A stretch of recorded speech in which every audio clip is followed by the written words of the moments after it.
présenter un livre qui s'appelle Les Ferrailleurs, aux éditions Le Diable Vauvert.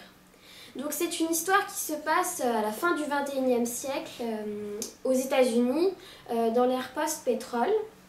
Et donc ça raconte les aventures de Nyler. C'est un jeune ferrailleur en fait, qui récupère toutes les ferrailles des bateaux abandonnés et échoués sur la plage pour le compte de grosses entreprises. Et donc c'est un monde, enfin il y a deux mondes différents qui se côtoient, mais les très pauvres qui vivent de récupération de morceaux de ferraille, et les super riches qui sont leurs employeurs. Et donc il a une petite vie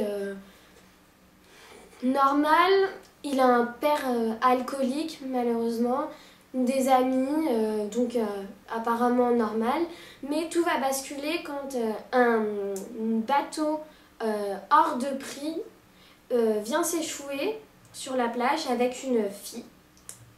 Et donc là, il va être face à un dilemme, soit parce que ce bateau, il peut lui rapporter une fortune et la sortir de son existence de misère, soit sauver la fille et s'embarquer dans une aventure périlleuse. Et il va tomber un peu amoureux d'elle et il va décider de la sauver. Et donc là, après, il va s'embarquer dans une aventure périlleuse avec de nombreux ennemis. Parce que en fait, la jeune fille, c'est la fille d'un patron et il y a plein de personnes qui veulent la tuer. Donc il va s'embarquer dans une aventure comme ça.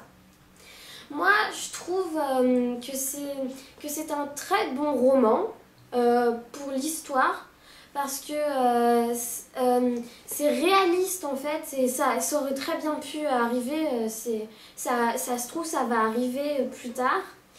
Et j'ai trouvé aussi très juste les sociétés, comment ils décrivaient les sociétés, les différentes sociétés, comment elles étaient si distinctes et c'était deux sociétés complètement différentes qui vivaient dans le même monde. Par contre, j'aurais trouvé bien que ce soit un des personnages qui raconte.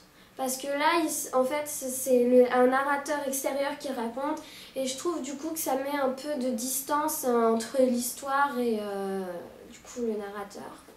Mais sinon, c'est un très bon livre que je recommande à tout le monde, tous ceux qui aiment la science-fiction.